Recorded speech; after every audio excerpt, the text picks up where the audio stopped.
अस्सलाम वालेकुम नाजरीन, नांदे उर्दू न्यूज़ में आपका इस्तकबाल है। चले जानते हैं आज की खबर। देगलूर बिलोली असम्बली हल्के के इंतखाबात की तशरीह मुहिम शुरू। डॉक्टर उत्तम इंगोले असम्बली ऑर्गेनाइजर नामजद। वंचित बहुजन आघाड़ी के रियासती तर्जुमान फारूक अहमद ने प्रेस कॉन्फ्रेंस में किया खुलासा। ज़िले नांदेड़ के हल्का असम्बली देगलूर बिलोली के जल्द ही ज़िमनी इंतखाबात होने वाले हैं। इंतखाबात के पेश नज़र प्रकाश अम्बेडकर की क़यादत वाली वंचित बहुजन आघाड़ी की जानिब से देगलूर बिलोली हल्के में पार्टी को मजबूत बनाने के लिए श्री प्रकाश अम्बेडकर ने असम्बली ऑर्गेनाइज़र की हैसियत से डॉक्टर उत्तम इंगोले को नामजद किया है। वंचित बहुजन आघाड़ी के रियासती तर्जुमान फारूक अहमद ने देगलूर में प्रेस कॉन्फ्रेंस में इसका ऐलान किया और नामजदगी का मकतूब डॉक्टर उत्तम इंगोले को पेश किया। इसके साथ साथ फारूक अहमद ने वंचित बहुजन आघाड़ी के दफ्तर का भी इफ्तिताह किया। इस मौके पर वंचित बहुजन आघाड़ी के अहदेदारान और कारकुनान की एक बड़ी तादाद मौजूद थी। वंचित बहुजन आघाड़ी के रियासती तर्जुमान फारूक अहमद के हाथों देगलूर और एतराफ व इकनाफ के बहुत सारे नौजवानों ने वंचित बहुजन आघाड़ी में शमूलियत इख्तियार की। आपल्याला माहित आहे की देगलूर बिलोली विधानसभा पोटनिवडणुकीच्या उंबरठ्यावर उभी आहे। कोणत्याही क्षणी निवडणूक आयोगाकडे या विधानसभेच्या अनुषंगानं निवडणूक कार्यक्रम जाहीर होऊ शकतो। त्यासाठी वंचित बहुजन आघाडीनं गेल्या 1-1.5 महिन्यापासूनच चाचपणी सुरू केलेली आहे। म्हणून या पोटनिवडणुकीला सामोरे जात असताना वंचित बहुजन आघाडी अतिशय ताकदीनं पूर्वतयारीनं सर्व समाज घटकांना सोबत घेऊन या निवडणुकीच्या रिंगणामध्ये उतरणार आहे। वंचित बहुजन आघाडीकडे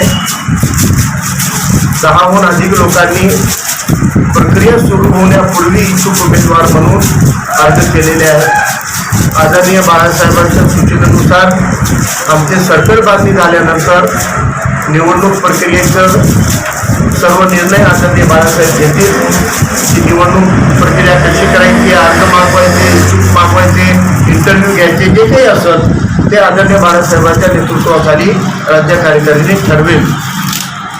परंतु तूर्त आम्हाला विधानसभेच्या निवडणुकीच्या अनुषंगानं बांधणी करणं गरजेचं आहे आणि देगलूर बिलोली विधानसभा म्हणून ही बांधणी करून घेण्यासाठी विशिष्ट जबाबदारी ही कोणावर तरी देणं गरजेचं होतं। त्या अनुषंगानं आदरणीय बाळासाहेब आंबेडकर साहेबांनी देगलूर बिलोली विधानसभेची जबाबदारी निश्चित करण्याचा निर्णय घेतला।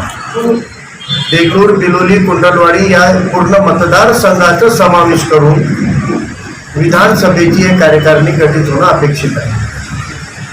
पूर्ण कार्यकारिणी गठीत करण्यापूर्वी या कार्यकारिणीचं प्रमुख या नात्यानं वंचित बहुजन आघाडीने डॉक्टर उत्तम इंगोले यांना या विधानसभेची बांधणी करण्याची जबाबदारी देण्याचं ठरवलेलं आहे आणि आदरणीय बाळासाहेब आंबेडकर साहेबांच्या सहीने त्यांचं विधानसभेचं समन्वयक म्हणून, विधानसभेचे प्रमुख म्हणून त्यांची निवड केलेली आहे। डॉक्टर उत्तम इंगोले हे सुद्धा एक इच्छुक उमेदवार आहेत।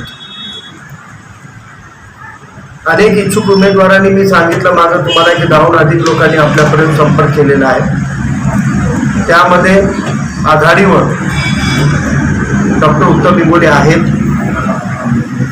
परंतु आदरणीय बाळासाहेब आंबेडकर साहेबांनी विधानसभा बांधणीची जबाबदारी त्यांना तूर्त दिलेली आहे। उमेदवारीच्या बद्दल अद्याप निर्णय साहेबांकडून येणं बाकी आहे। अजूनही निवडणुकीचा उमेदवार ठरवण्याची प्रक्रिया शिल्लक आहे। ही प्रक्रिया जेव्हा सुरू होईल तेव्हा कोणत्या निकषावर इच्छुक अर्ज आलेले अर्ज ज्यांनी केले त्या लोकांशी चर्चा करून ठरवतील की ओपन इंटरव्ह्यू घेतील की ओपन अर्ज मागवतील याबद्दल अजून नक्की व्हायचं आहे। ठीक आहे, आणि निवडणुकी लढवली त्यानंतरही आपण पाहतो विधानसभेला मी सोबत नव्हतो। सगळे मुसलमान म्हणजे एमआयएम आहे का? MIM one of the party आहे आणि आमची भूमिका आता पक्षीयच्या पलीकडे जाऊन एकूण मुस्लिम समाजाला सोबत घ्यायची आहे. जर फक्त MIM ला मानणारा मुठभर मुसलमान सोबत आला तर आपण एक खासदार देऊ शकलो. जर आपण सगळ्या मुस्लिम समाजाला वंचित सोबत घेतलं तर प्रत्येक विजय आपला होऊ शकतो ना. म्हणून वंचित घटकांनी आणि मुस्लिमांची युती व्हावी हे आमची तळमळ सुरू आहे. म्हणून आमचं म्हणणं आहे की मुस्लिम समाजाला वंचित सोबत घ्यावं, पक्षासोबत युती करण्यापेक्षा आता मुस्लिम समाजासोबतच आम्ही युती करायची. हमारे यहाँ फर्नीचर, पलंग, सिंगारदान, सोफा सेट, अलमारी, dining table, fridge, computer table और दीगर कंपनियों के फर्नीचर दस्तियाब है. एक मरतबा तशरीफ लाकर खिदमत का मौका दे. प्रोपराइटर मौलाना शबीर साहब, deluxe furniture mall and home appliances, fruit market के सामने, माल्टेगिरी रोड, कामठा, नांदेड़. अस्सलाम वालेकुम, मैं अखिल मिर्जा. हमें उम्मीद है कि आपको हमारा चैनल अच्छा लगता होगा.